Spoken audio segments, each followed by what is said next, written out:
কলকাতার পর জেলাতেও ইসকনকে মিড ডে মিলের দায়িত্ব দেওয়া হলো।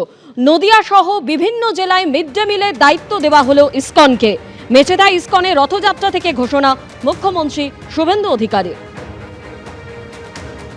আপনারা শুনলে খুশি হবেন, আগামী 1 আগস্ট থেকে কলকাতাতে আমরা সব শুরু করছি, তারপরে নদিয়ায় করব, তারপরে রাজ্যের অন্য জায়গায় করব। মিড ডে মিল ইসকন খাওয়াবে। ইসকনের সঙ্গে রাজ্য সরকারের প্রাথমিক চুক্তি হয়ে গেছে। একদম আমরা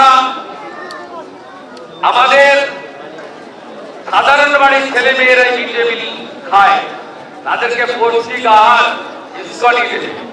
আজ রথযাত্রা সেজে উঠেছে পুরীর মন্দির। ইতিমধ্যেই আপনাদেরকে দেখিয়েছি পহন্দি তা সম্পন্ন হয়েছে। অন্যদিকে আজকের এই দিনে রথের রশিতে টান দিয়ে পুণ্য লাভের আশায় কাতারে কাতারে মানুষ ভিড় জমিয়েছেন পুরীতে।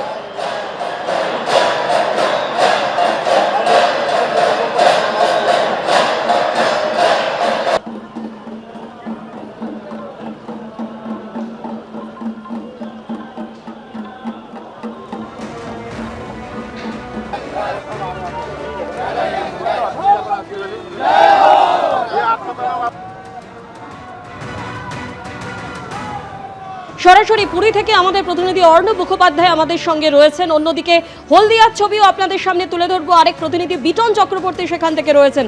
অর্ণব, শুরুতেই তোমার কাছে আসবো, এই মুহূর্তে ঠিক কি ছবি পুরীতে?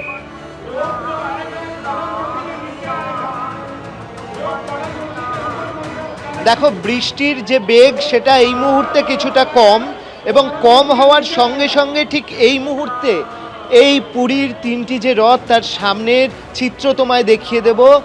রথের সামনে আমরা দেখতে পাচ্ছি জনসমুদ্র, অর্থাৎ আমরা দেখতে পাচ্ছি রথের সামনে পুরো জনসমুদ্র। চারিদিকে তুমি দেখো যে মানুষজন ভর্তি হয়ে রয়েছে। একদম রথকে কেন্দ্র করে একটা ইনার কর্ডন করা হয়েছে, যার ভেতরে কাউকে প্রবেশ করতে দেওয়া হয় না। এবং ইতিমধ্যেই কিন্তু বলভদ্রের যে রথ সেই রথে টান পড়েছে। বলভদ্রের রথ আমরা এখনো দেখতে পাচ্ছি যে বলভদ্রের রথ কিন্তু এগিয়ে যাচ্ছে। আমাদের চিত্রগ্রাহক প্রতিনিধি ভগবান শাহকে দেখাতে বলবো যে বলভদ্রের রথ, সেই রথ কিন্তু এগোচ্ছে। এবং তারপরে বলভদ্রের এই রথের পরে টান শুরু হবে দেবী সুভদ্রার, এবং তারপর জগন্নাথ দেবের যে রথ সেই রথ কিন্তু টান শুরু হবে। এবং এখানে তুমি এই ভিড় দেখেই বুঝতে পারছো যে এখানে ঠিক কত মানুষ এসছেন। যেহেতু বৃষ্টির বেগটা একটু কমেছে, তার জন্য মানুষের ভিড় আরও বাড়ছে। এবং দ্বিতীয় একটা জিনিস বলে রাখা ভালো যে এখানে যেহেতু আমরা দেখতে পাচ্ছি যে সকাল থেকে বৃষ্টি হচ্ছে, কিন্তু তাতেও মানুষের খামতি নেই।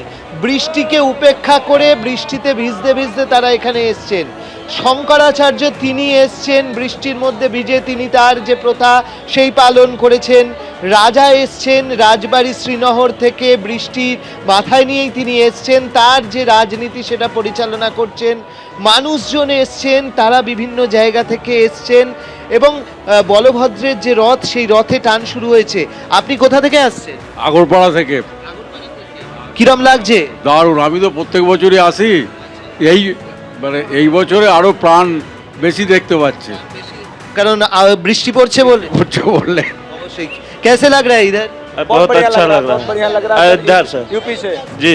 अच्छा, श्री राम जी के चरण से अब जगन्नाथ जी के चरण में आ गए। जी जी, बहुत अच्छा लग रहा है, बहुत अच्छा है। দেখো, অযোধ্যা থেকে এসছেন এবং কলকাতা থেকেও এসছেন। তারা এসছেন এখানে এই রথযাত্রা দেখার জন্য। দুবাই থেকেও এসছেন প্রচুর মানুষ। এবং আমরা দেখতে পাচ্ছি যে এই রথযাত্রায় রথের রশিতে কিন্তু টান পড়ে গিয়েছে। এরপর প্রথমেই আমরা দেখতে পাচ্ছি যে তালধ্বজ তিনি কিন্তু গুন্ডিচার পথে এগোচ্ছেন। এরপরে হচ্ছে দর্পদলন গুন্ডিচার দিকে এগোবে, এবং সবশেষে এই যে লাল হলুদে আমরা দেখতে পাচ্ছি গরুর ধ্বজ বা নন্দী ঘোষ, সেই গরুর ধ্বজ বা নন্দী ঘোষ সেই রথেতে টান পড়বে, জগন্নাথ দেবের রথেতে টান পড়বে। তবে বুঝতেই পারছো যে এখানে সূর্য অস্ত চলে গেলে আর রথে টান হয় না। সুতরাং এই প্রশ্ন স্বাভাবিকভাবেই থাকছে যে 3টি রথ আদৌ গুন্ডিচা মন্দির পৌঁছতে পারবে কিনা, নাকি আগামীকাল ফের রথ টানা শুরু হবে। কিন্তু সব মিলিয়ে আমরা দেখছি যে রথে টান শুরু হয়ে গিয়েছে, বলভদ্রের রথ এগিয়ে গিয়েছে।